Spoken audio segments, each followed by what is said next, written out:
Hey legend, before we dive into the story, make sure to subscribe to my channel and support me. Thank you. My name is Lucas Carter, 37, living in the Skittle, where the cities of rain and glowing light seem to hide flaws of heartbreak.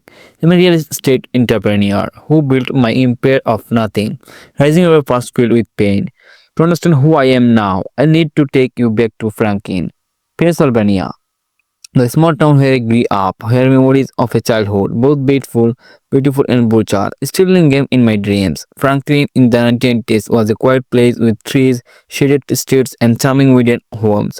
My family lived in a grand old house. Its walls echoing with my mother, Eleanor's warmth and lather. She was my beacon, a woman with a kind smile and arms always open for a hug. She taught me to craft paper birds, to chase sunset, and to believe that despite its cruelty, the world had magic. I can still picture afternoons in our cozy kitchen, the scent of warm cookies filling in the air as she shared fairy those or humble lullabies I still know by heart. My father, James Carter, ran Carter Properties, a thriving real estate business. He was often away, but when he came home, he brought little gifts. A toy truck, a storybook, or a beer hug that made me feel like I was his whole world. That light dimmed when I was 8. My mother was diagnosed with breast cancer. Within a year, it stole her away. I still see her in that hospital bed, her eyes dim but trying to smile. Luca, stay strong. Okay, I will always be in your heart. Those were his final words before she closed her eyes forever. Her funeral is a blur, rain on umbrellas, muffled sobs, and a void that swallowed everything. My father usually so strong, held me tight that day, but I did not know it would be the last time. I felt close to him. After her death, he buried himself and walked to escape the grief, leaving me alone in that big, cool house. I became a ghost, wandering its halls, clinging to my mother's scarf. Her journal or the papers birds we made together. When I was 10, my father brought home Biben, a tall woman with perfect blonde hair and eyes sharp as glass. She came with her two kids, Qley and Ethan. Like unwelcome shadows, my father called her my new mom, but I knew she would never replace Eleanor. Biben changed everything. The house already heavy with loss, grew suffocating. She took over, rearranging furniture, controlling meals, and pushing me to the edge of my own home. My father, charmed by her, did not see how I was fading. Truly, 2 years older, I was smug, flashing fake smiles. Ethan, a year younger, was rough, always starting fights. It made me feel like an outsider. Kulu taunted me, calling me the leftover kid behind my father's back. Ethan broke my low toes or shoved me, laughing when I got mad. Vivian not only allowed it, but engaged them on. She would say things like, Lucas, why can't you be more like Qley and Ethan? They were so well mannered. Her voice sweet but cutting. I once overheard her tell my father it was a burden. A reminder of my mother she wanted gone. I tried working to my father, but he brushed it off. Vivian's good for us. Lucas give her a chance, he would say. His eyes tired. I did not fully blame him. He was trying to fill the hole my mother left, but each dismissal chipped away at his love for me. The years that flowed were in slow burn of heart. At school, I became the quiet kid, sketching paper birds or writing in my mother's journal during lunch. Classmates called me weird because I kept to myself at home. I dogged Vivian and her kids, but they always find a way to wind me. When I was 12, Ethan repaired a paper but my mother and I had made. I snapped, tackling him in tears. Vivian appeared, did not ask question, and slapped me hard. How dare you touch my son, you little monster? She screamed, cradling Ethan like he was the victim. My father, when he heard, just signed and told me to say sorry. I did not run to room, locked the door, and cried until it was empty. Those once became invisible scars I carried through childhood. I dreamed of escaping Franklin, living by Ben, Qley and Ethan behind, starting fresh where no one knew me. But at 12, I had no money, no power, just paper birds and my mother's memory to cling to. At 13, I found my mother's journal under my bed. Her words were a lifeline in the dark. She wrote about her love for me, her hope I would grow into a strong, compassionate man. Malakas, you are my greatest treasure. Never let anyone dim your light, she wrote. I read those lines endlessly like a shield against the pain. The journal became a safe haven where I poured out my anger. One and dreams of freedom. I vowed to my mother and myself that I would escape this place and I would never but even defined me. My last years of middle school were about survival. I threw myself into studies, Not for my father or by Ben, but because I knew education was my ticket out. I spent hours in the library devouring my father's business books and my mother's adventures novels, dreaming of a future where I stood tall. At 16, my father started talking about me inheriting Carter property in his office, surrounded by family portraits. He spoke of legacy. Look how this company is yours one day. He said, pet in his voice, but I felt trapped, wondering if he truly wanted this or was just easing his guilt. Byben predictably hated in the idea. I overheard her tell my father I was not ready, that Ethan was the real leader. Ethan, a 15-year-old bully, was her golden child. Her words stung, but they were not a surprise. At 17, I got accepted to a university far from Franklin, a spark of hope. It was my chance to break free. I picked my mother's journal, a few paper birds, and left that night before I looked in the mirror. No longer the crying 12 years old, but Taylor tougher, yet still carrying the weight of loss, my father's distance, and Baben's cruelty. I said my past would not shape my father's future. I left Franklin at dawn, the mist curling around Wakeland streets with just a backpack, some clothes, my mother's journal, and own paper birds. I boarded a bus to Pittsburgh or Carnegie Mellon University, chosen for its scholarship and distance from Franklin. At the Pittsburgh station, I stood among skyscrapers and crowd, my heart racing with fear and excitement. This was my fresh start. But I was alone. My dorm was a tiny room with cracky bunks and wobbly desks. My roommate Raj was a lively Indian American guy with a big grin. "Yo, Lucas, where are you from?" he asked as I held in my suitcase. "A small town, not worth mentioning," I said, dogging Franklin's shadows he did not push, and I was grateful. College hit me like a storm. Tough classes, confident peers, and a new world I barely understood. I majored in business, partly to honor my father's wishes, partly to prove I could succeed without him. But money was tight. My scholarship covered tuition, but food, books, and basics drained my savings. I got a job at a campus coffee shop. The smell of espresso and the hum of grinders becoming my new normal. It ate my time, but gave me independence I never had in Franklin. Serving coffee taught me to talk to strangers. I was shy, scared from childhood, but I learned to smile, chat, and listen to customer stories. And all women Martha came every Wednesday, sipping at a little and reading. One day she said, "You would be got heavy eyes, Lucas, but they are full of fire. Don't let the past chain you." And you read her words, hitting deep, stirring old wines, nights in the dorm. I read my mother's journal, writing about small wines, like acting a test or the age of watching others call home. I did not call Franklin. My father's rare calls were Steve, short, "Are you okay, Lucas?" He would ask. Fine, I would lie, hiding my struggles. But Ben never called, and I heard through my father that she, Qley and Ethan lived as if I did not exist. Their distance did not sting as much anymore. I was building my own life. Raj became my best friend, dragging me to basketball games or loud parties where we sip soda in a corner. "Loosen up, man." He would laugh, but my wall stayed up. In an economics class, I met Sarah, a curly-haired girl with bright eyes and a bold laugh. She bore a pen, and we clicked. Sarah was real, funny, sharp, but kind. When I mentioned my mother, she grabbed my hand. "Losing someone you love is brutal, but you are still fighting. That's strength." Her words warmed me, making me feel seen. We grew close, starting late, sharing snacks and dreams. She wanted to be a journalist, telling stories that mattered. I shared my vision of building homes, parks, communities, not just for money, but for people to listen. Her eyes making my dreams feel possible. But college was not all smooth. Exhaustion hit hard, juggling work classes and all pain. One night at the coffee shop, my father called, his voice shaky. "Come home for Christmas, Lucas. We need you." Anger flared. "What family?" "The one that let Biben terminate me." I said I had exams and hung up, but later I wondered if I was too harsh. This Christmas, I stayed in Pittsburgh, working extra shifted to avoid the long lunch. Raj invited me to his family's dinner, warm and welcoming. But back in the dorm, I read my mother's journal and cried, missing her and the Christmases when our house was alive with joy. In my second year, I joined the entrepreneurship club, pitching a plan for affordable housing. Inspired by Pittsburgh's struggling neighborhoods, my idea won second place in a university competition, and the professor offered me a research assistant role on urban development.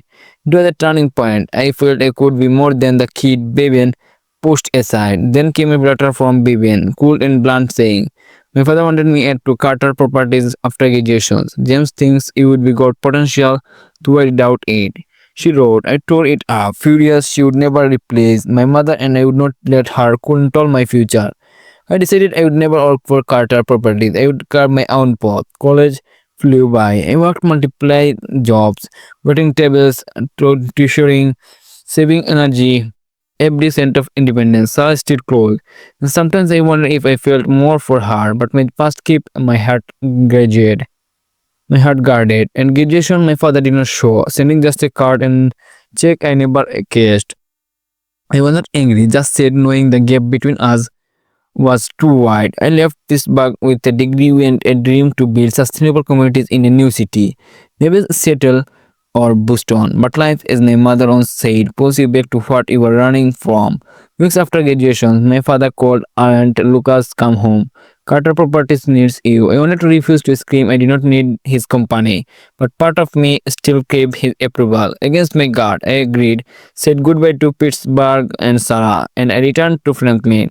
The old house stood as cool as ever. Vivian greeted me with a fake smile. Lucas, it's been ages, she poured. I nodded, silent, stepping into a place that felt foreign. Carter Properties office was a sleek three-story building in Franklin's heart, and my father gave me an awkward hug. You would be ground, he said, his eyes sad. I wanted to ask why he skipped my graduations, why he let my Ben take over, but I held back.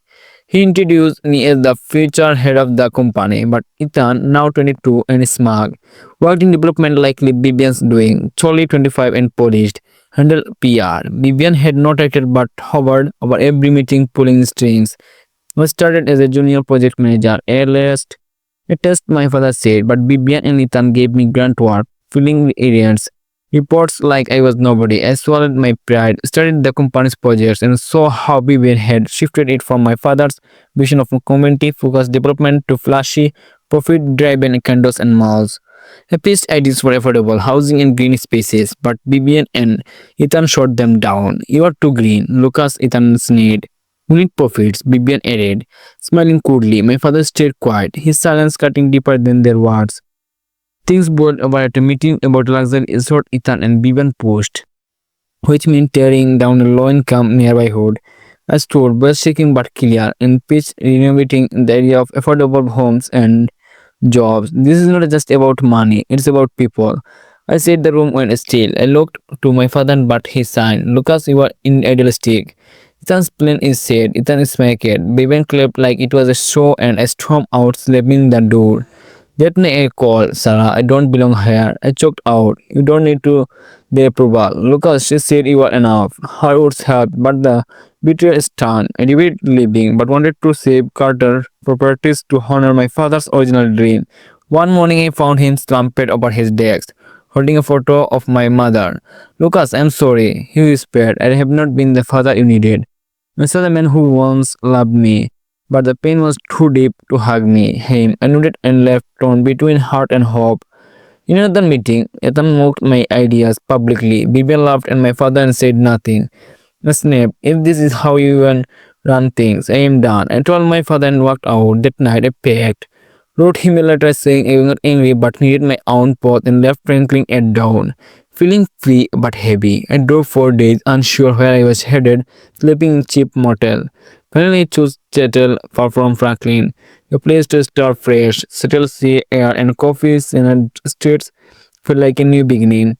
I rented a shabby room in return, inner Bigley.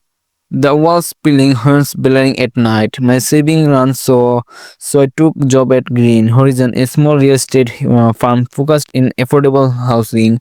It was grand work, filling phones, errands, but I learned from people who cared about communities. The owner hailed Christoph, a sturdy man in his 52nd with a warm smile. So my affair, when I suggested turning a vacant lot into a park, he said you are got vision. Lucas, hold on to it. His words echoed my mother's, giving me strength. Schedule wasn't easy. Some nights I stared at my crackled ceiling, doubting myself. I miss Sarah, our late night talks fading with distance. I stared at my secret ceiling, doubting myself. I miss Sarah. Lucas, but don't burn out. I promised I would not, but I was running from my past, proving I didn't need Franklin.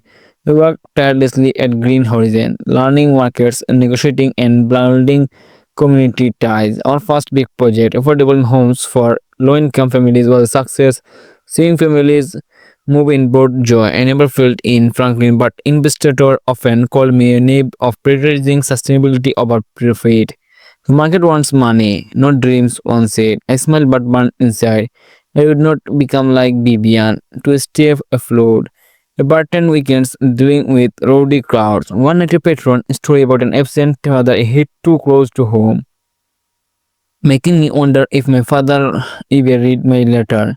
I pushed the thought away. By my second year, I was making a name in Seattle. Teen Horizons Hushing Project got media buzz and an article called me Rising Star in Seattle's real estate scan. Hewlett offered me a lead role in bigger project, a housing complex with a park and community center. When it opened, a park. Watching kids play and family smile, I cried thinking of my mother's paper birds and her belief in me.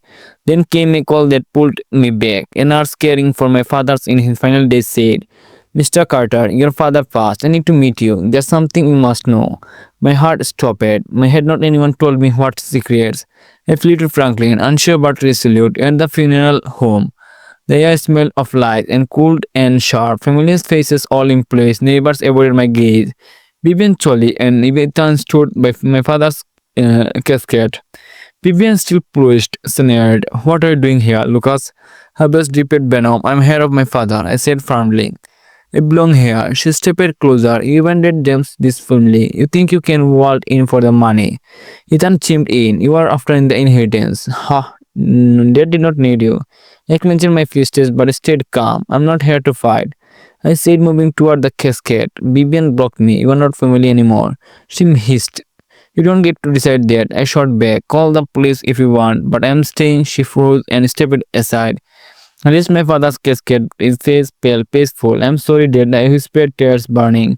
I took charge of the funeral, choosing imaging grace, my father's sweat, and delivering an eulogy about my father's early days. Vivian and Ethan tried to disrupt, but I pushed through after Vivian conned me. You will get nothing from James. There she spake. I don't want to your money. I said you came from him. That night at a hotel, the nurse found me handing me an envelope.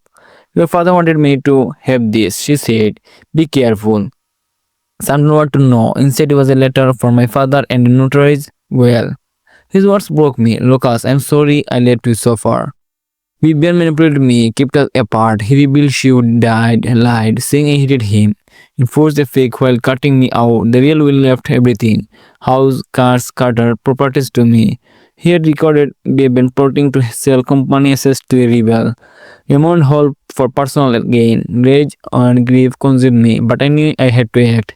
I met Franklin Ross, my father's old lawyer, who confirmed the will's validity in Vivian's frown. This could be criminal, he said. I didn't want to fight, just justice. I followed Vivian, saw her meet with lawyers to push the fake will, and confronted her with Ross. In the meeting, I presented the evidence. Vivian, Paul, Ethan raised, but their lies crumbled. I offered a deal, leave Franklin, and I would not issue. They agreed, defeated, and left town. I stayed to settle the estate, turning the old house into a community center with a library, art room, and a garden with a pepper bird statue for my mother. Carter Properties was a maze. Vivian's greed had tightened it. I split time between Seattle and Franklin rebuilding the company with its original mission, affordable homes, community growth. I redeveloped a nearby hood by Ben wanted to Bordeaux, creating homes and their pranks. Seeing families thrive felt like honoring my parents. My story is not about wealth or winning. It's about truth, justice, and building something good. I forgave my father to move forward, embraced my mother's values, resilience, kindness, hope, and turned Franklin into a place of new beginnings. Not pain. I hung a paper bird in my office next to my father's portrait, a reminder of my why I fought and what I am building for the future.